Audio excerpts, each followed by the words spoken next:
Hello everyone, welcome to Owl Reviews, where today I'll be bringing you book feelnalysis about Rooms by Lauren Oliver, and this is an adult horror book.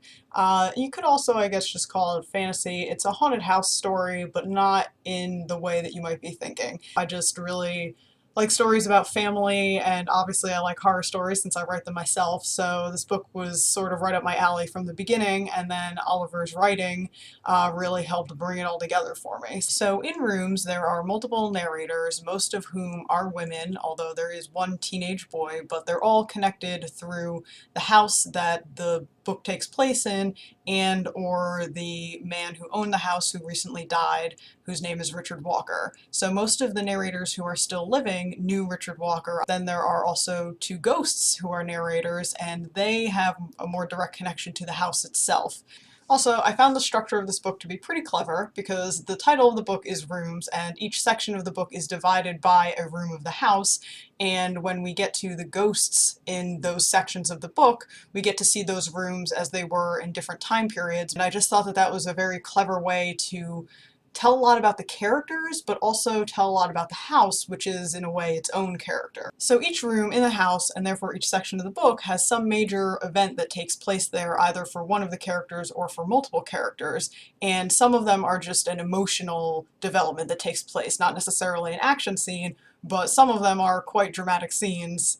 There's an attempted suicide and a successful suicide, and then there's multiple fires actually that take place in the house. The one that I'm going to talk about is the one that actually burns the house down. So I really liked how Oliver opens with that scene, and it's actually also the final scene in the book, but by the time you get to it at the end, compared to at the beginning, it means something completely different. Even though Sandra was my favorite of the two ghosts, I actually think that Alice ends up being the most tragic because she wanted so desperately to forgive herself for what she had done and how her life had gone, and she just couldn't do it, even once her secret was dug up, literally. So I think, you know, then you get to the end when the fire is set and it's actually a little tragic and a little sad that that's the only way she's able to finally be at peace. While I was reading the book, I mostly read it on the train while I was commuting, I was just reading it at this steady pace, and then I hit the scene about 70 pages from the end that just stopped me cold in a good way. This one paragraph, which I'm going to read in a second, takes just that structural idea of rooms and turns it into a whole theme of the book about compartmentalization and the way that people internally are compartmentalized, but also externally, how we each keep ourselves separate from each other sometimes, especially emotionally. People, Caroline thought, were like houses.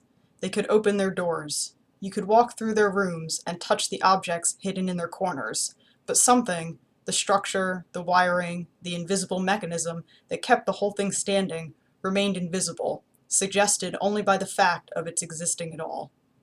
And that's it. That's the paragraph. It's a 4-sentence paragraph, and I don't know, for me it just really hit me in the gut. It just really brought everything together in this one moment that left me a little awestruck, I guess I could say. We get that perspective from Caroline, where it's the first instance of bringing all those themes that we're building up together without the reader even necessarily realizing it, or maybe a more alert reader would have realized it, but I was so involved in the story that I wasn't always analyzing it. And then we get a very similar but different interpretation of the theme from Trenton. But the problem with death was that you could never get tired of it and go home. No one would ever come and put a jacket around your shoulders, as Detective Rogers had done with Vivian, and put you in the back seat of a warm car and send you back to being alive. If only bodies were like rooms, and people could pass in and out of them at will. The way that he relates it to death was very interesting to me and very appropriate for his character. I mean, there's so much going on in this book that I just can't even cover in a 5-minute video, so I do highly recommend it. Again, this is Rooms by Lauren Oliver, and if you generally don't like horror, this honestly, it's not gory, it's not even particularly scary, it's just the fact that there are ghosts in it.